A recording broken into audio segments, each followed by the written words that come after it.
Hello and welcome everybody. I'm Anthony Gonzalez, he, him pronouns, and I want to welcome you all to our July webinar titled ScreenU on Campus, featuring our very own Logan Davis and Aimee Hourigan.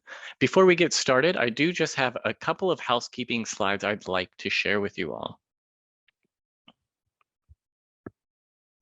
Here on the screen should look somewhat familiar as we are in the Zoom webinar format. We do welcome everybody to submit questions for our presenters today, and we do ask that you utilize the Q&A feature. We do have the chat enabled, so please, feel free to introduce yourself and where you're joining us from. We do ask that you utilize the chat to share of your reflections and any resources that's relevant to today's content. But if you do have specific questions for our presenters, we do ask that you put them in the Q&A box just so we don't lose track of them. Additionally, we have captioning enabled for today's session, and you can turn that on through the bottom dashboard through that audio icon. Additionally, we encourage everybody to learn more about becoming a member of the Higher Education Center. You can learn more about the different membership tiers and the benefits that go along with them by visiting our website at hecaod.osu.edu. Additionally, we have a few upcoming events that I would like to share with everybody. Our August water cooler chat will be happening on August 8th, and we'll be focusing on substance use among the LGBTQ+ student body. Additionally, we have a free webinar happening towards the end of the month on August 24th, and will be a harm reduction panel, and will be and is titled Institutionalizing Harm Reduction Efforts on Campus, from Policy to Evaluation, and we'll be featuring Aaron Brown, Jenny Damask, and Santia Zell. We also have another free webinar happening at the very end of August, and it's titled The Use of Virtual Training to Address Harms from Off-Campus Parties. And that will be taking place on August 30th, and it will be featuring our very own Dr. Jim Lang and Dr. Molly Downing. Additionally, we would like to let everybody know so that they can mark their calendars that we will be hosting our cannabis symposium at the beginning of December. So that will be on December 7th and will be taking place from 11 to 4:30. And so please stay tuned for more details to come in the coming weeks. And with that, it is my great pleasure to turn it over to our presenters today, Logan Davis and Aimee Hourigan. Thank you both for joining us, and it's my pleasure turning it over to you again.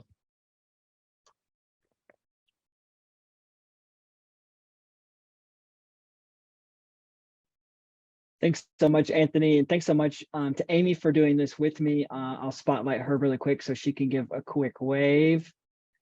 So thank you, Aimee, for being with me. So Aimee is going to share about how they are using ScreenU on campus after I go through a brief overview of the program. And so, yeah, let's see. Yeah, we'll add Aimee a quick spotlight there so she can give a quick wave, and you all can see her. So I'm going to go first and share a little bit about SPERT, a little bit about ScreenU, and then we're going to kick it over to Aimee on implementation and using it on campus. And so with that, just want to orient people a little bit about the center. I'm sure many of you are familiar, but if you are not, if this is your first introduction to the center, or those of you who know the center really well, just a reminder of what we do. We partner with college campuses across the country. We help advocate for students in recovery, and we try to provide tools and resources for colleges and universities to educate on and prevent alcohol and other drug misuse on their campuses. So that is our kind of goal and our mission, is what we hope to do each and every day. And one of the resources, so Anthony mentioned kind of the membership models, and that free membership model is one of the components of that is our U reports, our monthly newsletter that goes out each and every Monday at noon Eastern time. And so if you are currently not signed up, please scan that QR code or go to our website, hecaod.osu.edu, and you can sign up for the U report there. So that goes out every Monday at noon. It's just information about what's going on in our space, in our workspace. So in AOD, collegiate recovery, collegiate AOD and recovery, and really just looking at what events are happening. So if we're hosting anything, any of our partners are hosting anything, we try to provide as many free resources as possible. If there's any news updates going on in the space, and we provide for research as well, and there's job opportunities in there as well. And that's really been popping off in the last year and a half as job opportunities are going up. So thank you to those that have been introducing yourselves in the chat. So excited to have you all with us today. So many from so many different places across the country, so many current ScreenU users, so many people who are potentially interested in ScreenU. So very excited to have various entities with us today. We've talked about what to expect. We'll have an expert refresher, ScreenU, what it is, what it looks like from a student perspective, a little bit about the admin perspective, and then ScreenU on campus is where Aimee will come in. And so we're going to try to do about half and half. So only have to deal with me for just a little bit before we get really into the meat and potatoes with Aimee's content about the really cool stuff they're doing at the University of South Carolina. And so to start off, I want to talk about SBIRT and what SBIRT is. And so SBIRT stands for Screening, Brief Intervention, and Referral to Treatment. And so to start off, I want to launch a quick poll and see who is using SBIRT or SBIRT-like things on campus. And so is your campus or organization using SBIRT, yes or no? So we'll leave this open for about 30 seconds, so 20 more seconds, and then we will show the results.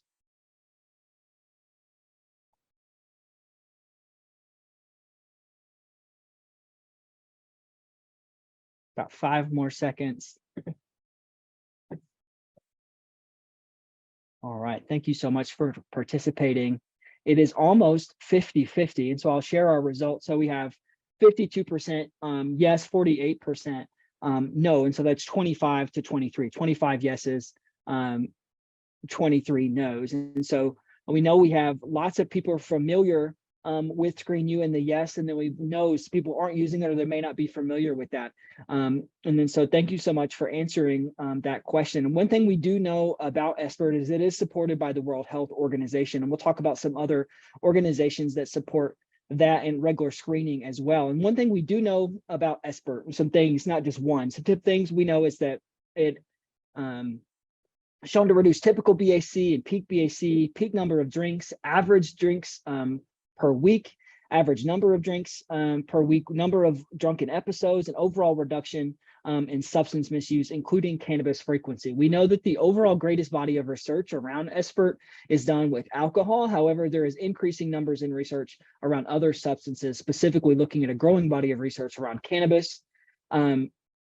Prior to COVID, there was a meta-analysis done of 185 studies that found that beneficial outcomes partner with the savings and resources from implementing brief alcohol interventions for adolescents and young adults.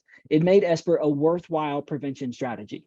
And so combining, so we're talking in-person SBIRT. We're not talking about virtual SBIRT yet. So we're just talking about in-person SBIRT, because SBIRT traditionally is done in an in-person setting. We'll talk about what kind of why it's done and what kind of settings it is typically done with. And so we talked about SBIRT support that is supported by the World Health Organization. It is also supported by SAMHSA. SAMHSA has its own landing page specifically for SBIRT. We know it's supported by the American Medical Association. It is supported by the U.S. Preventative Services Task Force. It has been mentioned in the last 2 drug control strategies, It is included in this current administration's from the White House, the National Drug Control Strategy. That's the last time we're going to say that, because that is not coming out appropriately.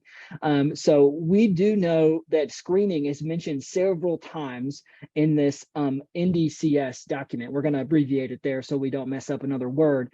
But with the current White House, so screening is very prominently placed in that strategy document. And so they're very, very, very important and very highly recommending screening specifically for adolescents and young adults. So very high and important there. And so one reminder is that majority of the research is for alcohol. That's where the biggest base of research is. So some key components of SBIRT is we do know that it's brief. So the initial screening is accomplished quickly.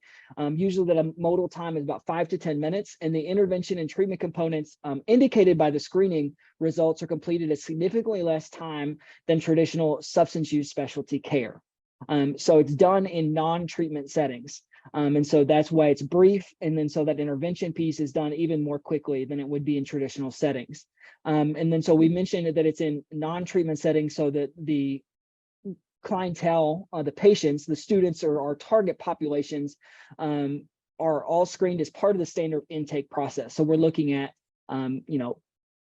if we're thinking about a medical situation, we're thinking about emergency departments, or if it's a standard appointment. If we're thinking about on campus, we're thinking counseling centers, anywhere that there's a check-in process where we'd be able to do universal screening and in-person SBIR. So anytime there's able to get one-on-one setting, someone is able to take an in-person, so whether virtual or in-person paper screening, and then able to walk through that results with them. So that is what that universal screening looks like. And again, it's a non-treatment setting, and using that motivational interviewing piece. And then so it facilitates a conversation that helps show a discrepancy between a person's goals and values and their behavior through non-judgmental communication and reflective listening. And we know that brief intervention, it focuses on increasing insight and awareness regarding substance use and motivation towards behavior change. And so we think about what types of people, what types of students we're targeting when we think about SBIR. And so one way to look at this is we think about a pyramid. We know most people are making healthy choices or not making risky choices. So this is going to be the bottom foundation of our pyramid. So let's say this is about 70% of our population. We know we have 25% in this risky use category, and then 5% would be in a category of a substance use disorder. We know with SBIR, we want to target this risky use. So how do we keep people from going into the substance use disorder category? So how do we keep them from developing a substance use disorder? How do we keep them in that risky use? How do we keep them safer? Or how do we move them into that low or no risk category? And so we're with that universal screening, we're really looking at how do we target that risky use population. And Aimee's going to talk about how they've been able to target specifically some high risk populations on their campus. And so if you're thinking, Logan, like what does it flow chart look like? If you're a flow chart person, this chart is for you. And so a person comes in and they take the screening, and do they have an issue, yes or no? And so if there's a no, the healthcare professional would reinforce positive behavior. If there's a yes, the healthcare professional would ask further questions to assess the level of use. And so if there's a high risk use, they go through the brief intervention. If it's severe use, they would then do referral to treatment. And so they would move into that treatment piece. So that is what kind of a flow chart of what it would look like. It does come with some challenges though, in-person SBIR. And so it does require training. So folks have to be trained to administer the screening. They have to be familiar with the screening tool. They have to be trained in motivational interviewing. And so it does require manpower and training. It can be time intensive. So you're thinking about one person, one-to-one contact every single time. So there's only a limit to what one person can do in an in-person SBIR model. And it can be hard to implement on a large scale because of that one-to-one person model. So it can be really hard to think about universal screening when we're thinking about in-person because of what manpower it is going to take. And that is where ScreenU comes in. It is an electronic screening tool that identifies students who may need help with their alcohol, cannabis, or prescription drug problems. And then so it's able for, so for those of you that aren't familiar with ScreenU, ScreenU is a web-based version of SBIR. And then so that is able for students to get immediate feedback on their alcohol, cannabis, or prescription drug use. And we'll talk about what that looks like for how they access it and things like that. But it is as close to SBIR as possible, an efficacious version of SBIR. And then it is a web-based tool, the electronic version of SBIR. So we're going to dive right into that. Anthony's going to put in the chat this link here. But so if you want to follow along as we're taking it, so this is going to be a demo link of ScreenU alcohol. So if you do want to follow along there, we're going to be looking, we're not going to come off of PowerPoint. We're going to be walking through with screenshots, but if you want to follow along with me screen by screen, you have the ability to do that. So we first start out, ScreenU is deployed by what we call campaigns. Essentially what that is a link that you're able to create in the back end of the program, and you can put that link on websites. You can put it in presentations like I just did. You can use it for tabling. You can use it to create QR codes. You can put it on screens throughout campus. Wherever students can access it, they can see that link and they can go to it and then they can access it. When a student accesses the link or clicks on it or uses it through a QR code, they're taken to this first page. This is a custom welcome message. And when I say custom, so this text that you see here under the word welcome, you have the ability to edit that As needed, you have the ability to format the text, whether that includes creating links, if you want to create different size text or use bold, underline, or italices, you have the ability to do that or add additional text about what specific things you want students to know about the campus in relation to ScreenU. And then when we go down to the demographic questions, we have our gender options, which we'll be updating this summer. So if you're a current ScreenU member, be on the lookout for our updates that we're going to be doing for that. And if you're a new member, you have questions, you can email me about what these updates are going to be. We're going to make it more inclusive to make sure everyone feels welcome in the options that they see there for gender. And then we see class rank is going to be all the way from first year undergraduate to graduate doctoral, and then age is self-input. Immediately after finishing the demographic questions, they're taking to a gateway question. So we're looking at questions for ScreenU alcohol. Gateway questions for cannabis and prescription drug look just like this, except their time frame is 6 months, because that is what the tools that we use are. And then so we use the audit for alcohol, the Q-R for cannabis, and we use an in-house tool that we created in concert with the College of Pharmacy here at Ohio State University. And so with alcohol, it's at 12 months. So have you had at least one drink of alcohol in the past 12 months? If a student selects no, the screening is over. So they're going to get positive reinforcement about their decision not to drink. And the screening is going to be over, and then they're going to have access to a resource page. Those resources are ones that you would be able to upload for resources that are available in the community and on campus. And then so, but if a student selects yes or no, but then they select that they are in recovery, they are also going, the screening is also going to be over, but they're going to get a recovery specific resource page. So when we think about resources, so I've mentioned resources a few times.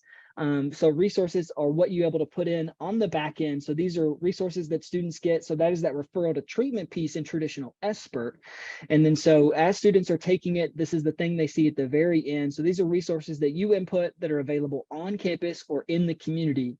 And so there's one for each of the 3 programs: alcohol, cannabis, and prescription drug. There's also one for recovery. So if students indicate that they are in recovery, they're going to be able to get resources about their recovery and how do they get recovery supports in the community and on campus.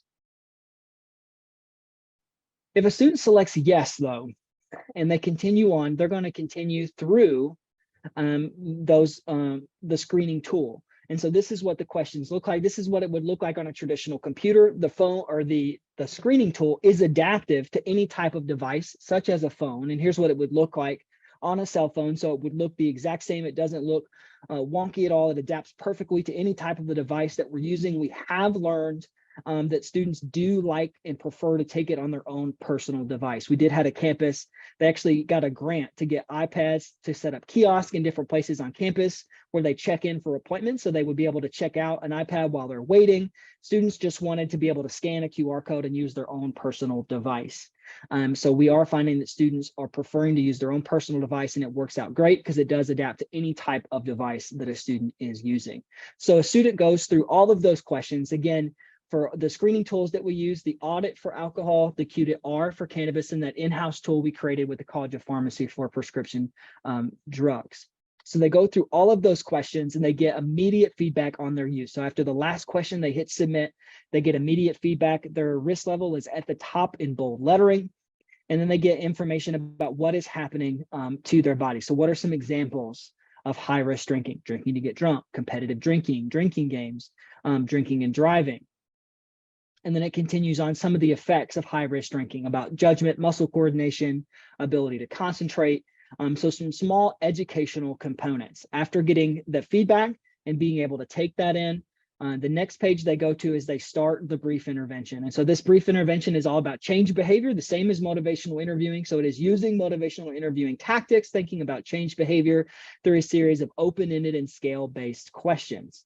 And so this first question, what are some reasons you've thought about changing your drinking? And there's follow-up questions to those as well. So you get open-ended questions, and then you get a series of scale-based and open-ended questions. So thinking about change behavior, how important it is for you to change, how confident are you in your ability to make a change, and how ready are you to make a change right now?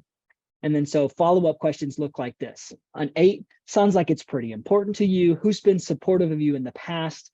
How can they help? And so that is what the motivational interviewing piece looks like in that brief intervention. So after finishing that brief intervention, they get to the resource page. And then so on the resource page for the resources, the risk level is reiterated at the top for here. So what that is for a student, and then it is going to all of the resources that are listed are going to show up here. And then so they pop out and they have, and so it's going to be able to show all of the things that you list. So it's going to show name, it's going to show all of the geographic things, and it's able to link to websites, email addresses, and phone numbers as well. So that's important to think about when we're thinking about students looking at it on their phone. So email addresses, links to websites, and phone are automatically going to link. So they just have to get a click away to get to those things. Also in the resource pages are these protective factors for students, things that we may know as educators, but it's really valuable things for them to help keep them safe. And then some additional resources as you continue down that resource page. And the very last page, the thank you message, this is customizable as well. So you have the ability to put in any additional text or format the text as you wish here.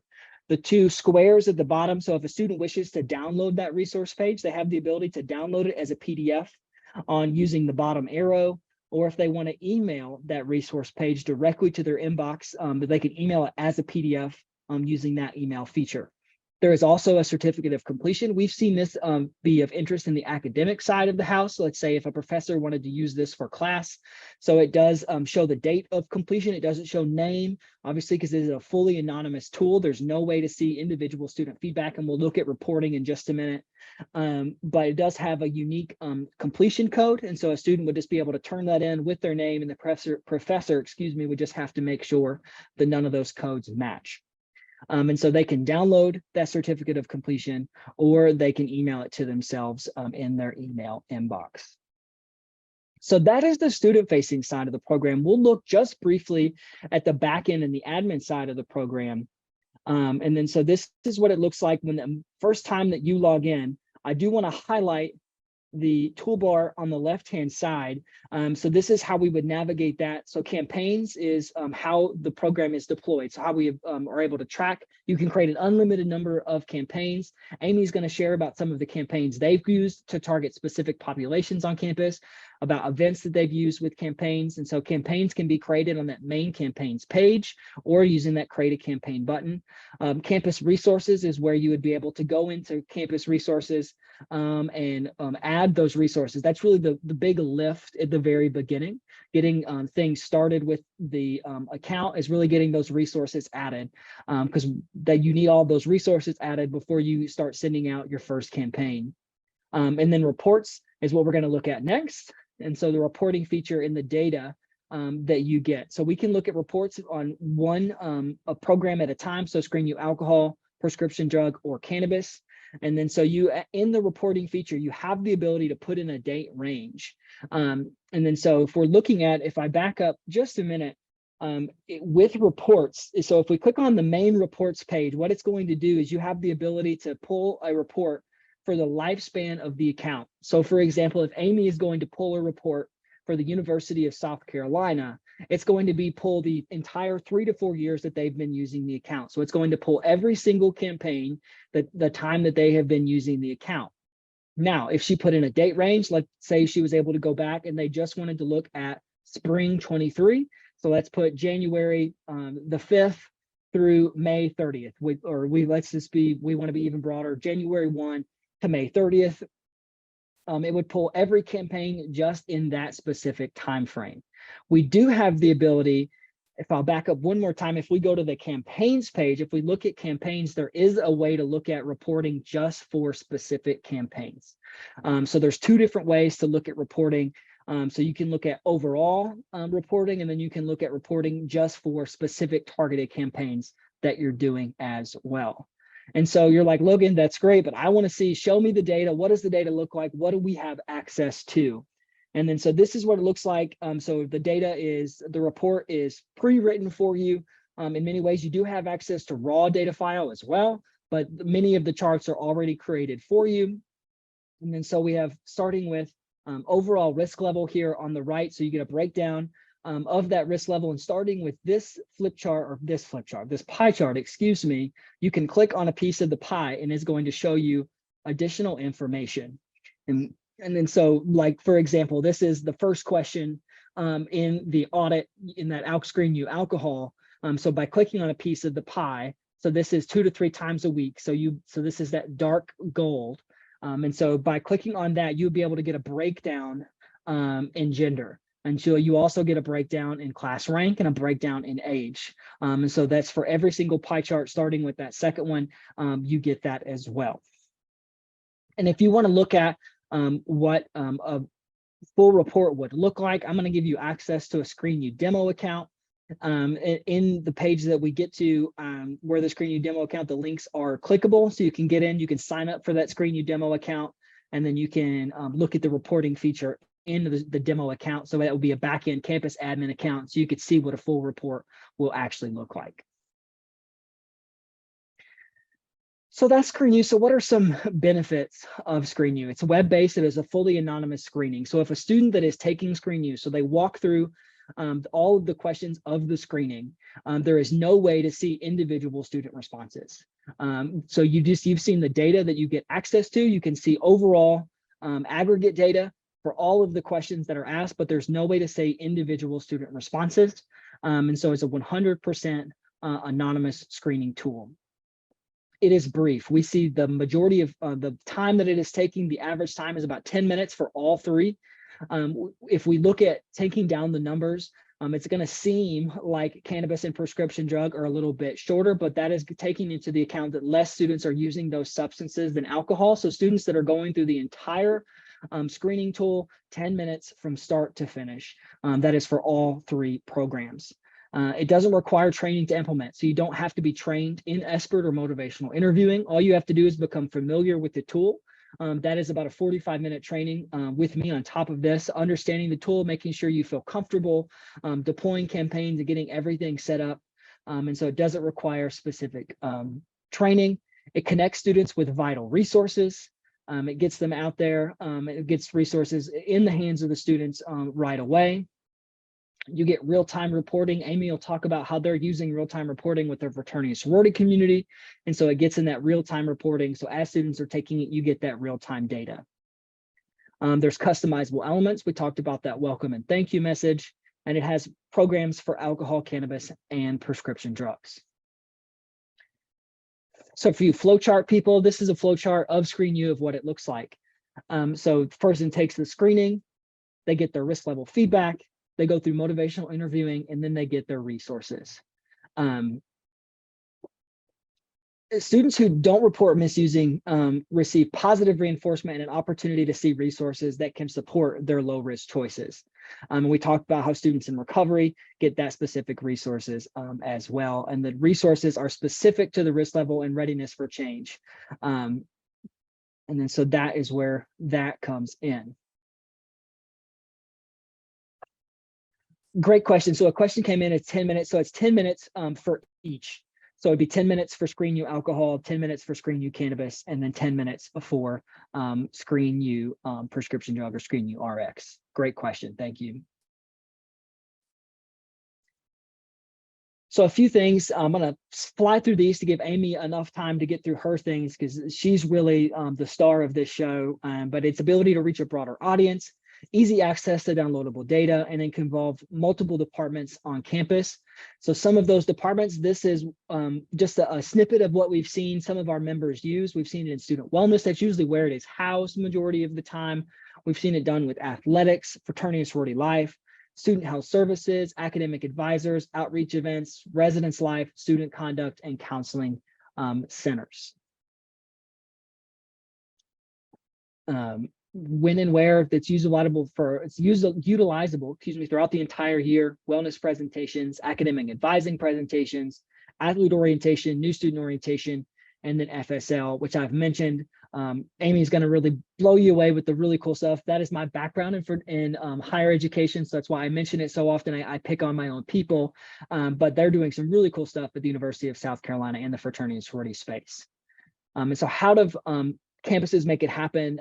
You have a ScreenU champion, someone who believes in the program. They were able to get buy-in and partners. They're highlighting the benefits. So a person has an Aimee, is what I'm saying. And so you'll hear how Aimee believes in the program and is able to get buy-in in different places. And so it's someone that believes in the program and is able to take it in multiple areas on the campus.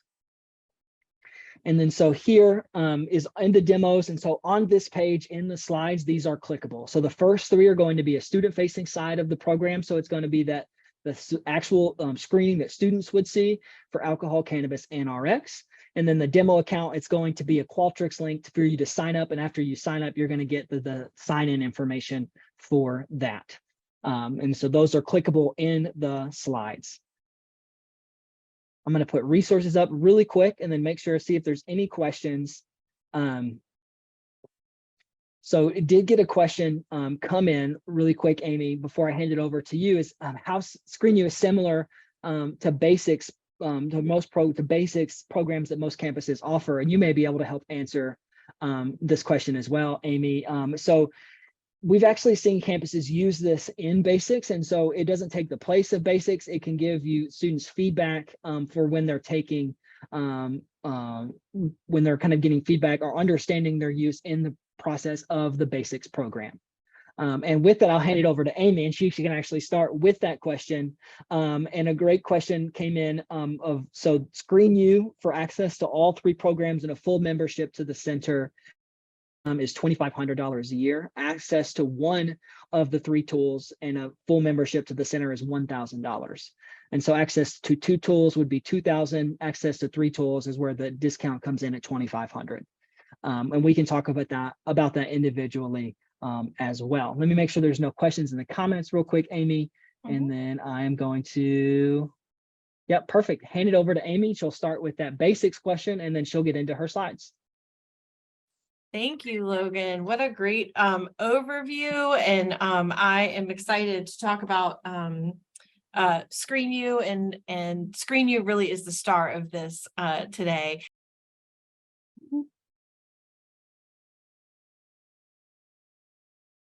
Sorry, Aimee, my fault. I'm accidentally muted you instead of muting myself. That's okay. Zoom fail.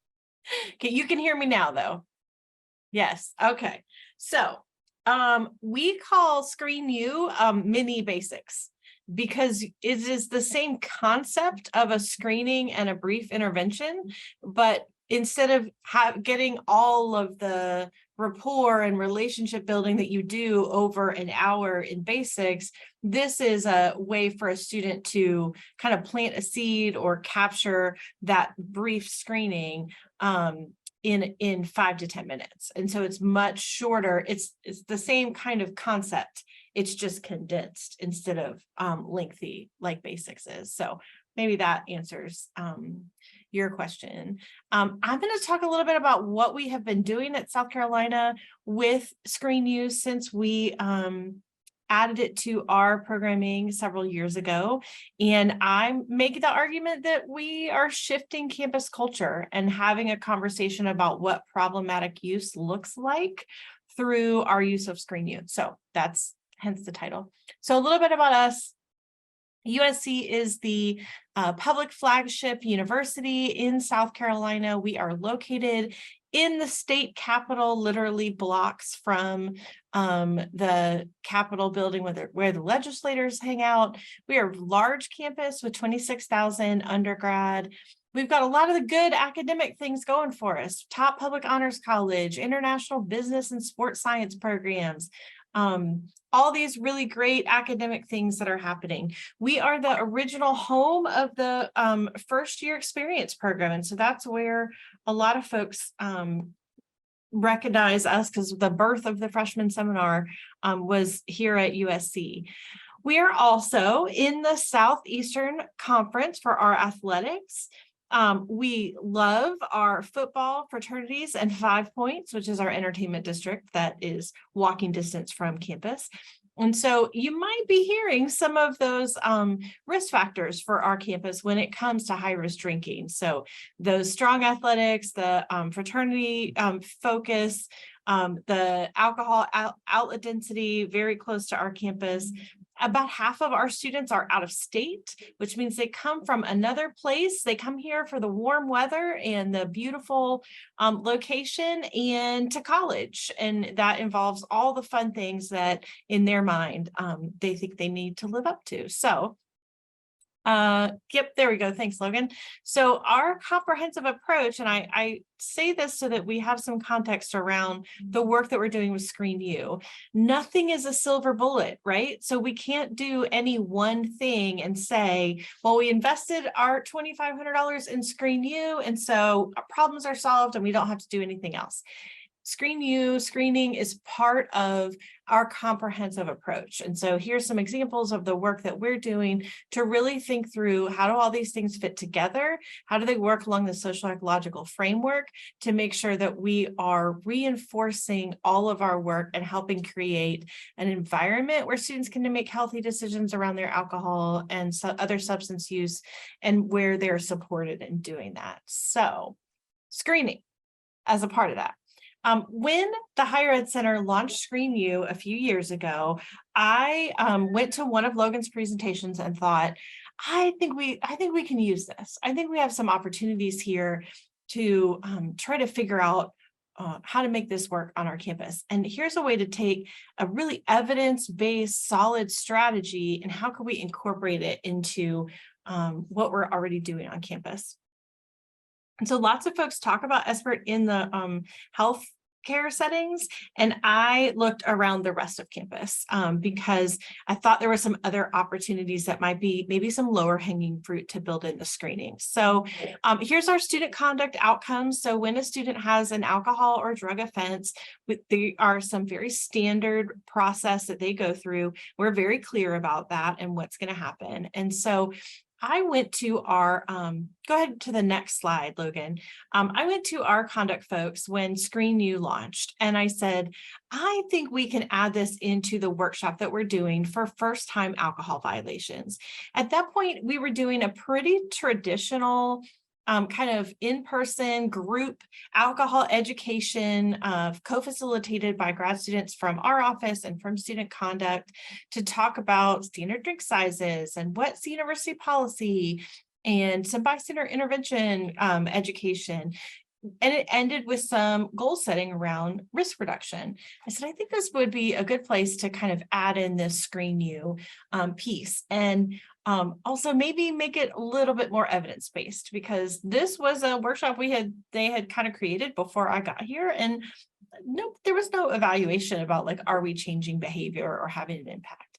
So we added that to the in-person workshop in 2019. And then you all know what happened next, right?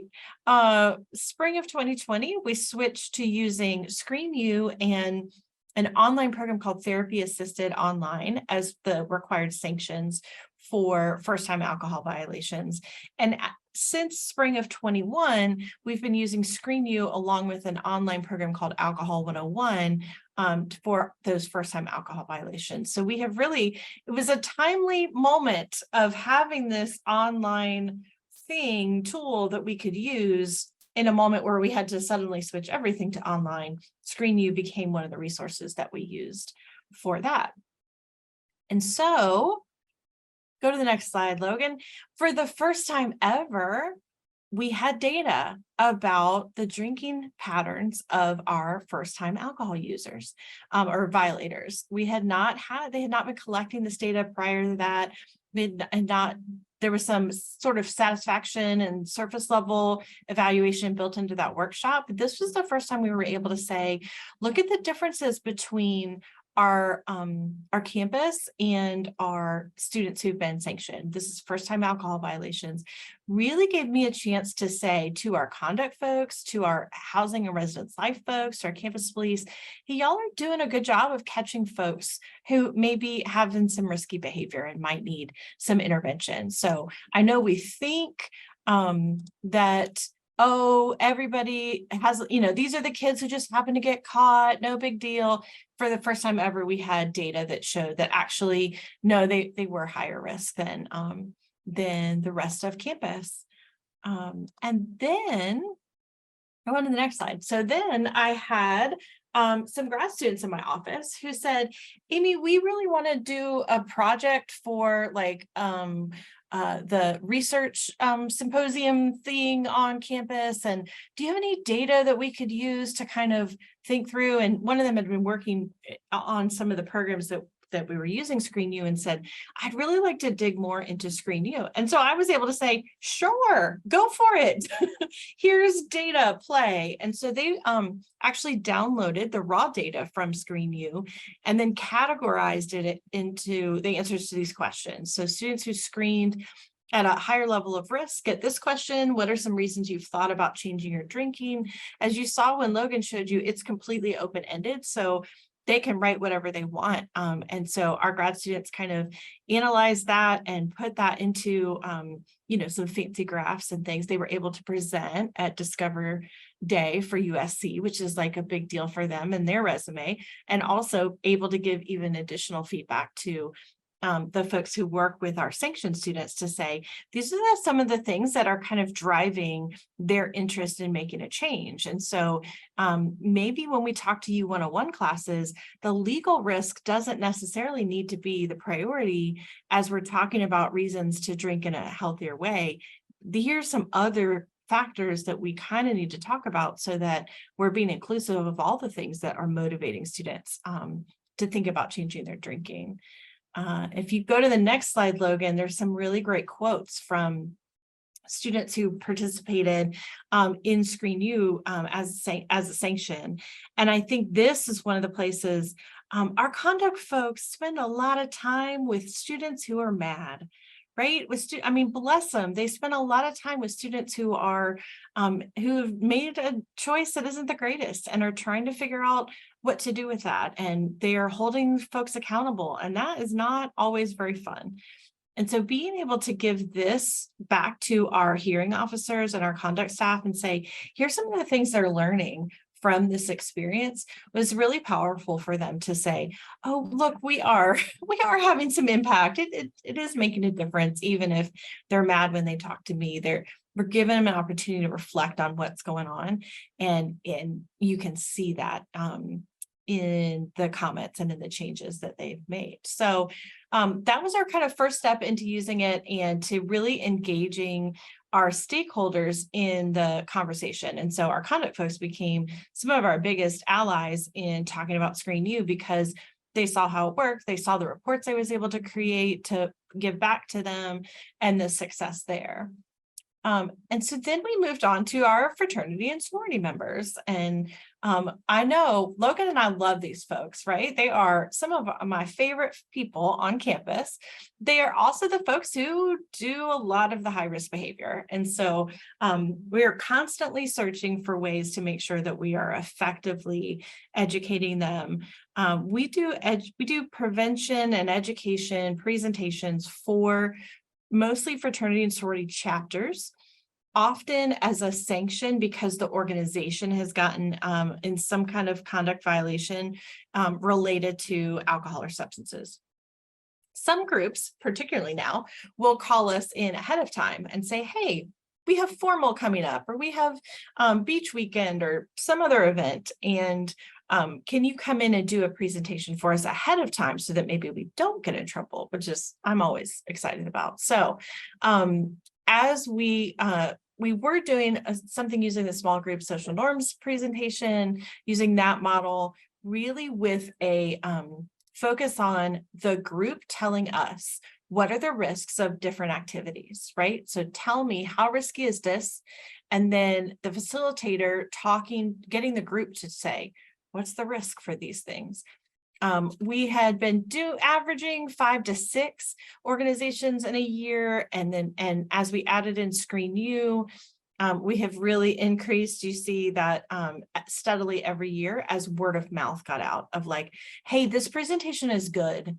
And nobody wags their finger at you, and it's helpful, and it's engaging, and it's like not as bad as we thought it was going to be. All the things they say about basics, they were saying about this group presentation, which really helped expand how many times my assistant director had to be on campus on Sunday nights.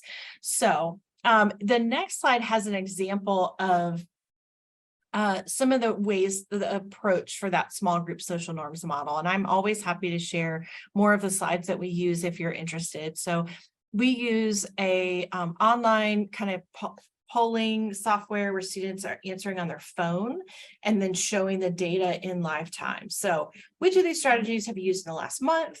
The students answer and they look at the group results right away. So these are actual results from fraternities.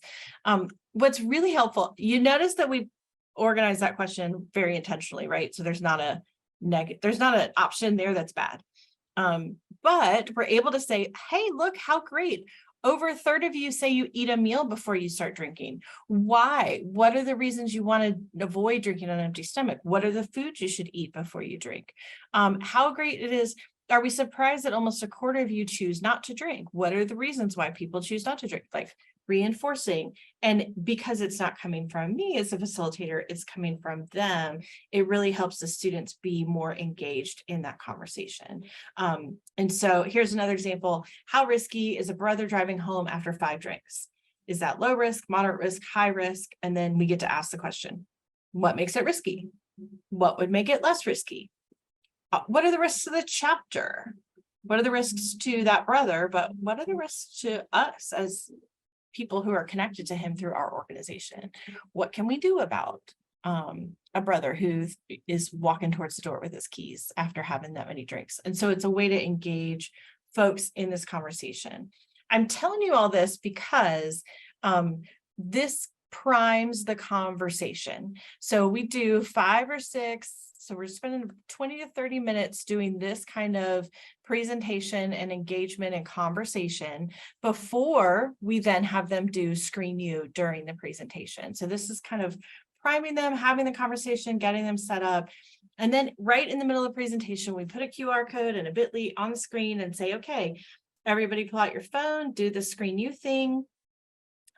So every individual in the room is getting that intervention of doing SBIRT right there in the moment. And we take 5 to 10 minutes of, okay, are you okay? Everybody's done. And then we open the back end that Logan just showed you and show them the results from their specific group. So nobody lied on this survey because y'all just took it 2 seconds ago. And we're able to have a conversation with the chapter. What surprises you here? Most of you are, high risk or low risk or whatever. Are we surprised that almost a quarter of y'all in this room say you don't drink? Do we know we have brothers who don't drink? How do they feel included, supported, welcomed, or are you always asking them to drive? What do we do about the guys who are in that higher end of things, right? We've got 15% of people in the room who are drinking in a really high risk way. So how are we supporting them if they want to make a change or if we need to give them some feedback about their use? So really having that conversation about not just how does my use maybe need to change, but what could I be doing for my group, for my friends. This is one of the places where I think it really is shifting the conversation and the culture around drinking. A common phrase among our students 5 years ago was, it's not alcoholism till you graduate, right? You can't have a problem with alcohol in college. And I think what we're doing here is giving them concrete examples of what a problem looks like, right? So we're having them answer those questions and say, oh, this doesn't apply to me, but man, my roommate really, their answers would be different. Maybe I should be more concerned about them than I maybe already was. So it's really changing the conversation about their obligations to each other and what problematic use looks like. So that's our chapters. Now we've got our new members. I love our new members. If y'all are anything like our campus, we're constantly trying to figure out what do we do with them? How do we make sure that their education as they're joining an organization is good? But also, y'all, they are hard. They are not interested in sitting in a room on their bid day, waiting to find out which group they got into and listening to me blab on about drinking. So it really is like a challenging place where we have like a really important moment to have a conversation, and it's really hard to do that well. So after we've been doing this presentations for chapters in the fall of 21, the IFC leadership, Interfraternity Council leadership, and our staff came to us and said, hey, we've seen that thing you do in the chapter presentations. Could we do it for all new members? And they were real interested in some of the research that had come out through dyad strategies, and said we want to make sure that we're starting off on the right foot with our new members and teaching them like what we need to do. And so we thought through it with the IFC leadership and said, sure, let's do it. And so the new members complete ScreenU on their devices at bid day. So they come in for a presentation about hazing and some, short other things. In order to leave the room, they have to show on their phone that they've got that thank you screen, that they've completed ScreenU.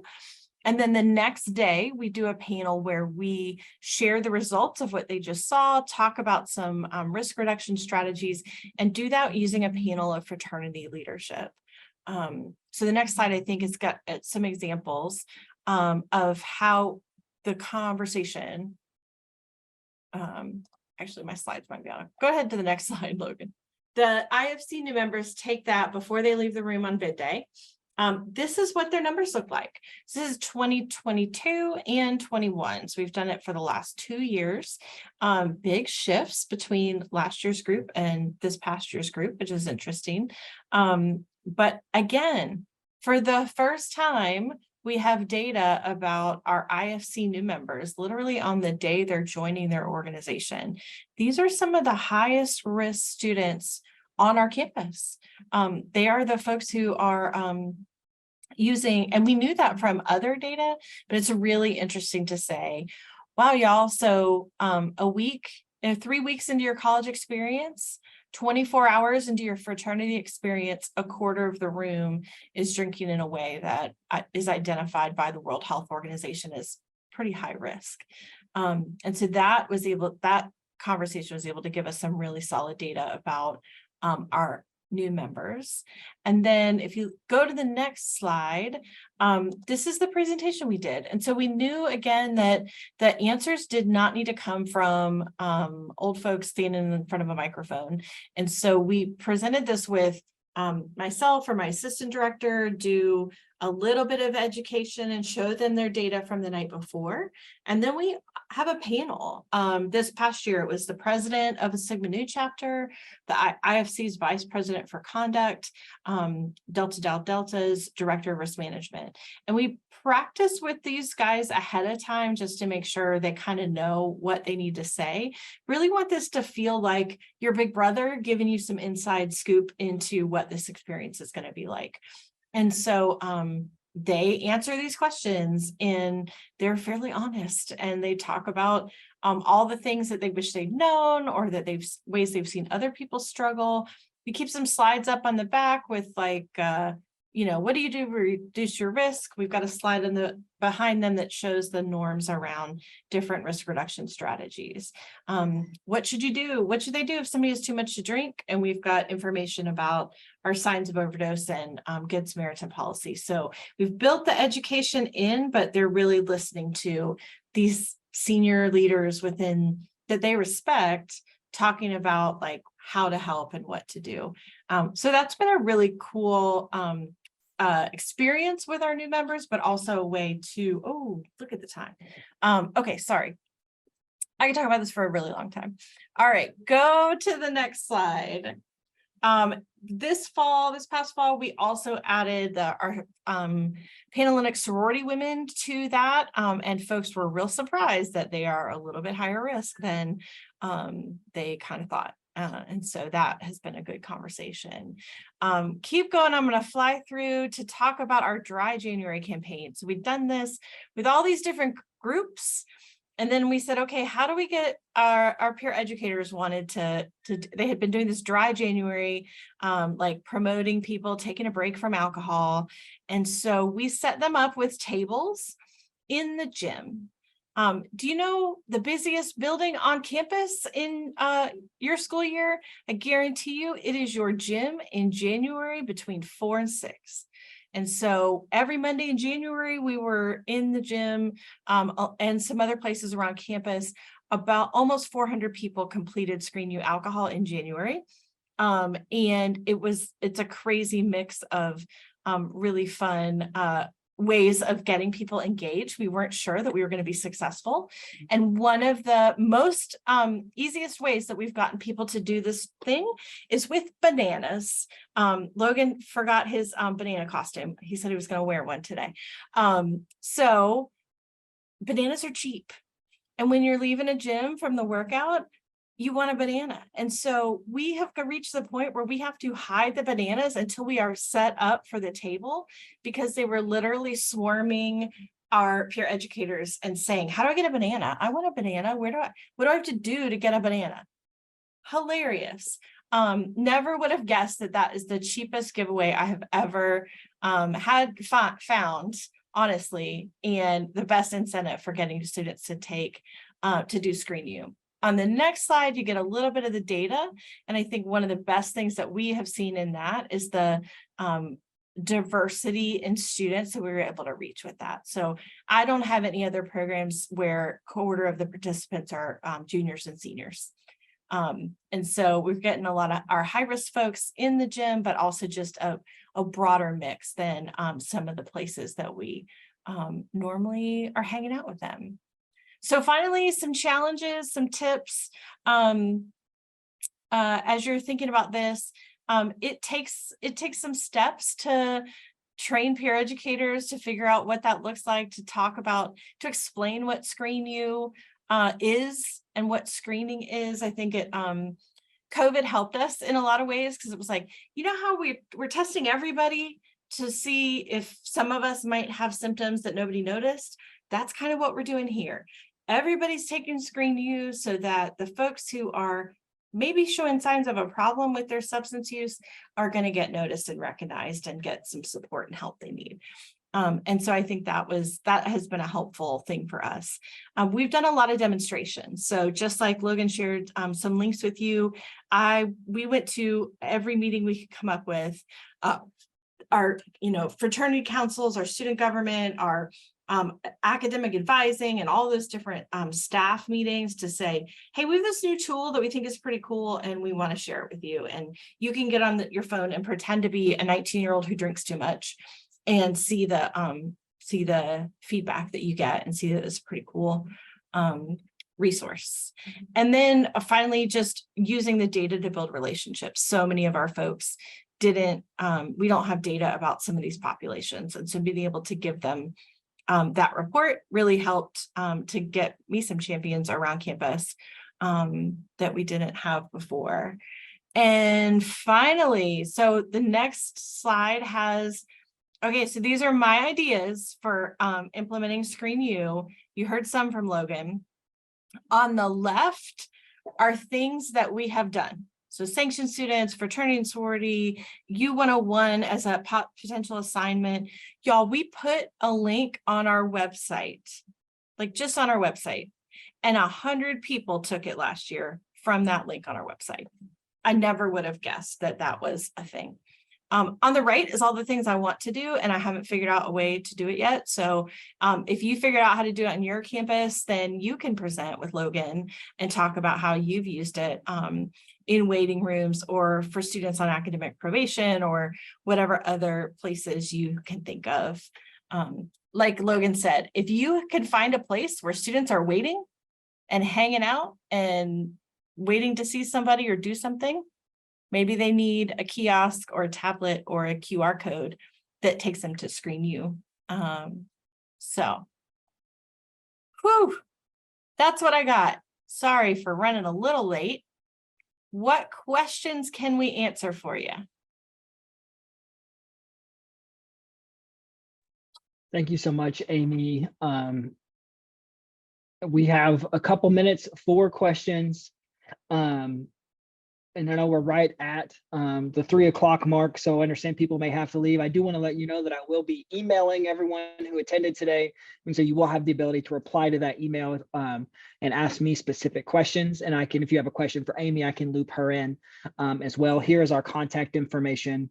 So thank you so much for attending. I don't see any questions at this point, and know people may be having to go to additional meetings. So thank you so much for attending. I do want to have some housekeeping. So some really cool upcoming events. So a water cooler chat on August the 8th about substance use among LGBTQ+ students. Free webinar on the 24th about institutionalizing harm reduction efforts, looking at naloxone distribution. Then an additional webinar on the 30th about the use of virtual training to address harms off campus.